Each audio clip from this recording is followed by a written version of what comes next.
آئیے یہ سورہ احزاب ہے میرے سامنے.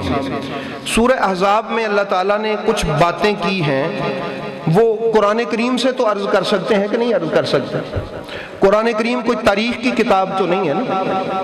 یعنی حالات بتانے لگا ہوں کہ جس دن غزوہ خندق ہوا تھا حالات کیسے تھے، اس کی کیفیات کیا تھی. اللہ نے ارشاد فرمایا اس وقت کہ جب اذ جاءکم من فوقکم ومن اسفل منکم واذا زاغت الابصار وبلغت القلوب الحناجر وتظنون باللہ الظنونا. ترجمہ آپ پڑھ لیجئے گا، توجہ سے ذہن میں رکھ کے جائیے گا کہ میں نے کیا ترجمہ کیا ہے، گھر جا کے پڑھ لیجئے گا. فرمایا تمہیں یاد ہے کہ جب اوپر سے نیچے سے ہر طرف سے کفار نے تمہارے اوپر حملہ کر دیا تھا، وہ 12,000 لوگ تھے، سارے عرب کے قبیلے متحد ہو کے آئے تھے خندق پہ، اور ان کا ٹارگٹ تھا آج محمد کو بھی ختم کریں گے، آج مسلمانوں کو بھی ختم کریں گے، اسلام کا نام نشان مٹا دیں گے. فرمایا تمہیں پتا ہے کہ جب ہر طرف سے تم تو تھے 3,000 اور وہ تھے 12-13,000 اور متحد ہو کے آئے تھے، اور ان کا اس بات پہ اتفاق تھا نہ آج محمد کو زندہ رہنے دیں گے نہ ان کے کسی غلام کو، اسلام کو صفحہ ہستی سے مٹا کے آئیں گے. یہ تھا غزوہ خندق کا ان کا پروگرام. اللہ پاک نے فرمایا جب وہ ہر طرف سے آ گئے تو تمہاری حالت بلا کیا تھی؟ زاغت الابصار، خوف کے مارے تمہاری آنکھیں پھٹ گئی تھی. اے مسلمانوں، خوف کے مارے تمہاری آنکھیں پھٹی کی پھٹی رہ گئی. وَبَلَغَتِ الْقُلُوبُ قُلُوبُ الْحَنَاجِرِ، اور تمہارے دل یہاں نہیں تھے، یہاں دھڑک رہے تھے، یہاں تہاڈے دل ہی اپنا تھان چھڈ گئے تھے. تم سمجھتے تھے تمہیں سانس بند ہو رہی تھی تمہاری خوف کے مارے جب خندق میں انہوں نے تمہارے اوپر حلہ بولا تھا. اور خطرناک بات کیا تھی؟ وَتَظُنُّونَ بِاللَّهِ الظُّنُونَا، اور تم تو اس حالت اور کیفیت میں پہنچ گئے تھے تو اللہ کے بارے میں بدگمانی ہونے لگی تھی تمہیں، اللہ کے بارے میں بدگمانی ہونے لگی تھی تمہیں اللہ کے بارے میں.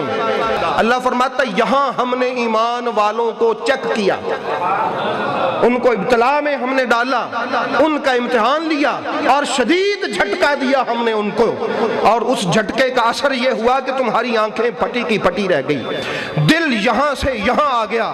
اس یقو، اب وہاں تھے مختلف قسم کے لوگ. ایک تو تھے با ایمان صحابہ جو پکے ٹھکے تھے، ایک تھے منافقین، اور ایک تھے ماڑے. 3 قسم کے لوگ تھے وہاں. اللہ نے فرمایا اذ یقول المنافقون والذین فی قلوبہم مرض، وہ جو منافقین تھے جن کے دلوں میں مرض تھی، تھے نبی کے ساتھ ہی تھے، کلمہ ہی پڑھا ہوا انہوں نے، کہلواتے وہ بھی صحابی تھے. اللہ نے فرمایا وہ لیکن تھے نہیں صحابی، منافق تھے، ان کے دلوں میں مرض تھا. انہوں نے کیا کہنا شروع کر دیا وہاں دوسرے مسلمانوں کو؟ ما وعدنا اللہ ورسولہ الا غرورا، اللہ رسول نے تو ساڈے نال جھوٹے وعدے کیتے سن. یہ حالت تھی اس وقت اس کمیونٹی تھی کہ تم اللہ رسول کے بارے میں ہی باتیں کرنے لگ پڑے، اور کرنے والے کرنے لگے، سننے والے سننے لگے. وَإِذْ قَالَتْ طَائِفَةٌ مِّنْهُمْ يَا أَهْلَ يَثْرِبَ لَا مَقَامَ لَكُمْ فَارْجِعُوا، اور جب کہنے وہاں سے ایک گروپ پھر یہ کہنے لگا، اللہ کی باتیں ہیں یہ، کس کی باتیں ہیں؟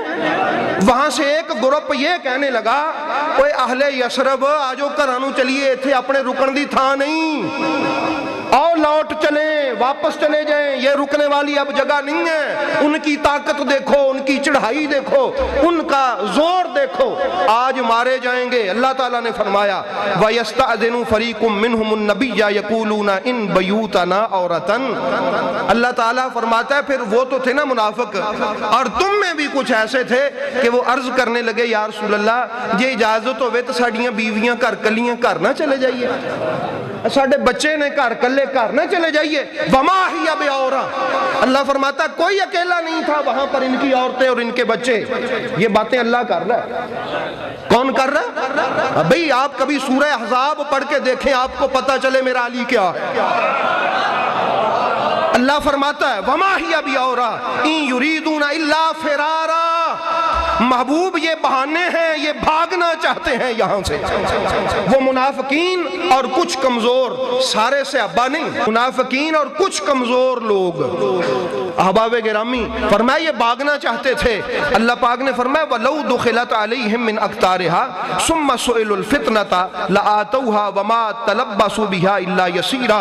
اور پھر آگے چلتے چلتے چلتے اللہ پاک نے فرمایا قُلْ لَنْ يَنْفَعَكُمُ الْفِرَارُ إِنْ فَرَرْتُم مِّنَ الْمَوْتِ أَوِ الْقَتْلِ وَإِذًا لَا تُمَتَّعُونَ إِلَّا قَلِيلًا۔ اے محبوب آپ ان سے پوچھیں کہ اگر تم بھاگ گئے تو موت نہیں آنی؟ اگر تم بھاگ گئے تو موت نہیں آنی؟ تمہیں آئے گی موت، تم زندگی کے مزے نہیں چکھ سکتے یہاں سے بھاگ کر۔ باتیں آگے اور بھی بڑی ہیں، کبھی جا کے خود پڑھ لیجیے گا سورہ احزاب کہ اس چھوٹے سے خندق کے حالات کیا تھے۔ مسلمان ہل گئے تھے، کوئی بھاگنے کی تیاری کر رہا تھا، کوئی دوسروں کو خراب کر رہا تھا، اور وہ کافر انہوں نے پکا پورا ارادہ کر لیا تھا آج کسی کو نہیں چھوڑیں گے، اور وہ پکار پکار کے کہہ رہا تھا اے محمد نکلو مقابلے کے لیے، نکال اپنا کوئی سپاہی مقابلے کے لیے، اے محمد تیری غیرت کہاں ہے، اے محمد تیرے سپاہیوں کی غیرت کہاں ہے؟ پھر احباب گرامی میرا مولا اٹھا، پھر میرا مولا اٹھا، اور ان حالات میں، جن حالات میں رب کہہ رہا ہے تمہارے دل یہاں نہیں یہاں تھے، تمہاری آنکھیں پھٹی ہوئی تھی، فرمایا پھر اللہ نے نبی مطمئن تھے۔ نبی کیا تھے؟ کیوں؟ نبی کو پتا تھا وہ وعدہ ہو جانے کہ دے کو پورا کراؤں دا وہ کام جانے، میرے ساتھ تو اس نے وعدہ کیا نبی تو نہیں گھبراؤنا۔ سب مسلمان پریشان تھے، اب اللہ کی نگاہ انتخاب اٹھی علی المرتضیٰ، اللہ کی نگاہ نے منتخب کیا ان حالات میں۔ حالات سمجھ آگئے کیا ہوئے تھے؟ قرآن سے میں نے حالات بنائے، کسی تاریخ کی کتاب سے نہیں۔ حالات بڑے خطرناک حد تک چلے گئے تھے۔ پھر اللہ نے فرمایا علی تو اٹھ، پھر مولا علی اٹھے، مولا علی اٹھے، اور مولا کائنات نے اس کو قتل کیا۔ اس کو کیا کیا؟ قتل کیا۔ اب آپ ذرا اندازہ لگائیں اگر علی نہ ہوتے، فرشتوں کو بھیجتا تو وہ الگ بات تھی، کوئی اور ہوتا تو حالت کیا ہوتی؟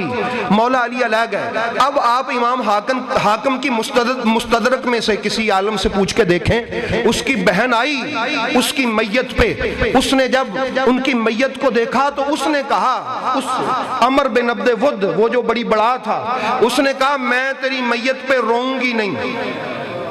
پڑھ کے دیکھیں، نہیں روؤں گی۔ اس نے کہا کیوں؟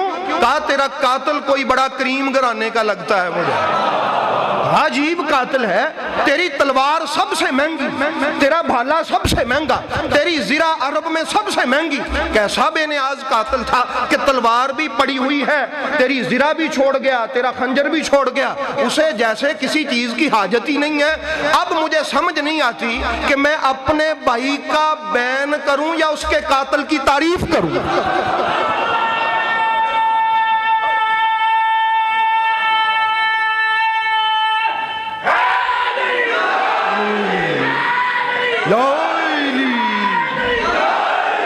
اس لیے احباب گرامی، اور پھر اللہ تعالیٰ نے کیا کہا؟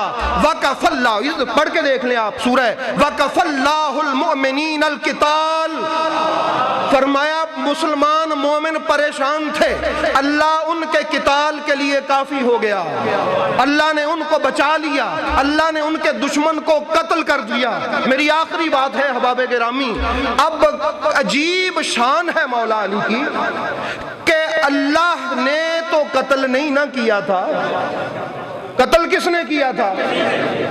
بھئی قتل علی کرے، اللہ کہے میں نے قتل کیا ہے۔ یہ عجیب باپ بیٹا ہے، عجیب باپ بیٹا ہے۔ حضرت نبی پاک یتیم ہوئے، حضرت ابو طالب نے ان کی پرورش کی تو اللہ بول اٹھا الم یجد کا یتیمن فآوا، اے نبی تو یتیم تھا، تجھے میں نے پالا۔ یہ باپ ہے، پالا باپ نے، علی کے باپ نے، اللہ نے کہا میں نے پالا۔ اس کافر کو قتل کیا علی نے، اللہ نے کہا میں نے قتل کیا۔ اس لیے احباب گرامی علی پاک ایک ایسی ذات ہیں کہ رب ان کی شان قرآن میں ارشاد فرماتا ہے، اور اس لیے میرے محبوب نے کہا تھا کہ علی منافق تجھ سے محبت نہیں کر سکتا۔